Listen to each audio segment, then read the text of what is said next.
Hey, toi, ça t'intéresse la Nouvelle-France? Regarde un documentaire, c'est de ça qu'on parle. La pêche est une activité quotidienne très importante en Nouvelle-France. Comme vous pouvez le voir ci-contre, plusieurs personnes pêchent, comme en Nouvelle-France. La chasse était une activité très importante en Nouvelle-France. Elle était la principale activité économique. Comme vous pouvez le voir à cet instant, ce chasseur intrépide chasse le lapin, le hérisson et la perdrix. Bon, on va dire. Cet habitat porte des souliers de bœuf. Ceci est un mélange des souliers français et des souliers amérindiens. Ce personnage porte aussi des longs bas, ainsi que porter la culotte. Il porte également le juste au corps. Cet habitant porte le chapeau de feutre. Tous les habitants doivent l'avoir pour sortir de chez eux. Comme arme principale, cet habitant utilise le fusil. Il s'en sert surtout pour chasser ou pour tuer les ennemis. Le seigneur était celui qui percevait les impôts. Un portefeuille bien garni. Il devait posséder un manoir et l'habiter. Mon manoir! Le seigneur possédait un grand territoire qu'il partageait avec les censitaires. Le territoire, nommé fief, mesurait généralement 168 arpents de front par 2 lieues de profondeur. Eh oui. Le seigneur avait droit de garder 12 arpents de front par 2 lieues de profondeur, ce qui était beaucoup plus grand que le territoire des pauvres censitaires. Le censitaire. Le censitaire avait des obligations, soit tenir feu et lieu dans la seigneurie, c'est-à-dire d'habiter et de mettre sa terre en valeur. Je vais construire une grande maison et faire beaucoup d'agriculture. Je vais être l'homme le plus puissant de la Nouvelle-France. Il avait l'obligation de faire moudre ses grains au moulin banal de la seigneurie. Je moue mon grain. Il allait chaque année au manoir payer le cens, qui n'était qu'une somme symbolique qui reconnaissait que le seigneur était propriétaire de la terre. Les économies. Et la rente, un montant fixe peu élevé qu'il acquittait en argent ou en nature. Cette rente équivalait à une demi-journée de travail pour chaque arpent de front concédé. Voici mes récoltes.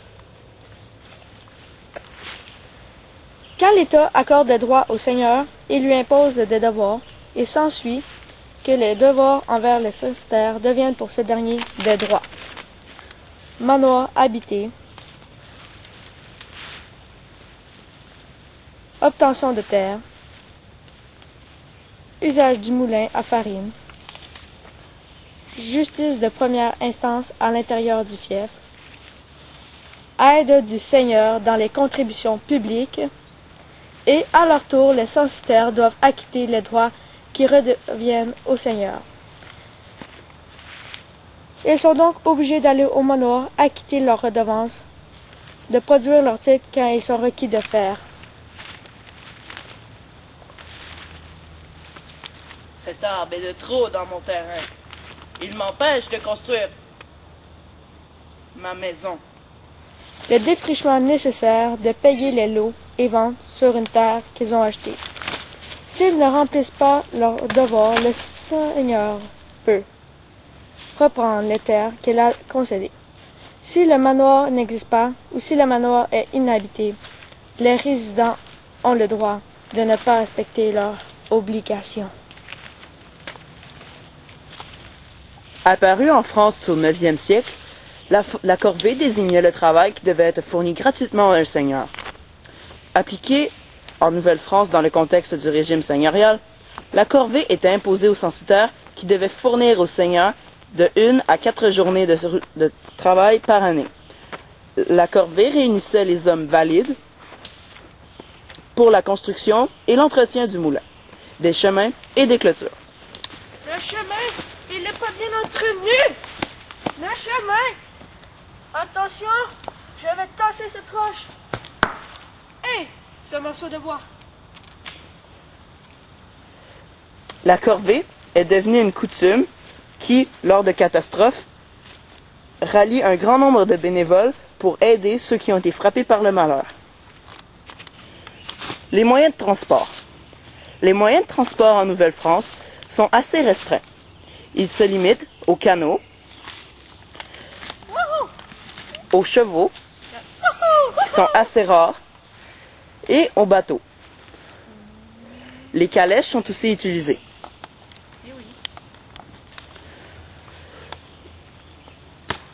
Les censiteurs et les seigneurs n'avaient pas beaucoup de moyens de se réchauffer. En effet, à cette époque, l'électricité et le gaz n'existaient pas encore. Le seul moyen de se réchauffer en hiver était avec le bois de chauffage, qui alimentait un foyer.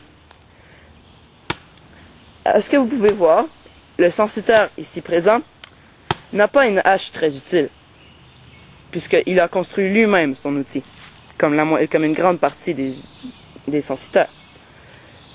Mais, après plusieurs jours de travail, il pourra se réchauffer avec ce gigantesque arbre. J'ai froid! Je veux du feu! Vous entendez ces commentaires.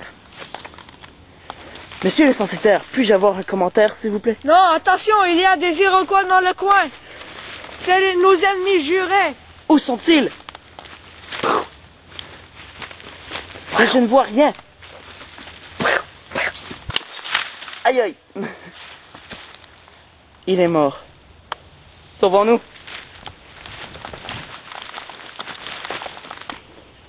Madame, que faites-vous ici? Je suis une fille du roi. J'ai été envoyée pour coloniser la Nouvelle-France. Un homme célibataire me choisirait. Comme vous avez pu le constater, les filles du roi ont été envoyées ici pour coloniser. Elles ne font pas beaucoup de choses. Tout leur travail est consacré aux enfants, que ce soit pour les produire, les protéger ou les nourrir. Elle doit aussi s'occuper du jardin. Mes prédictions.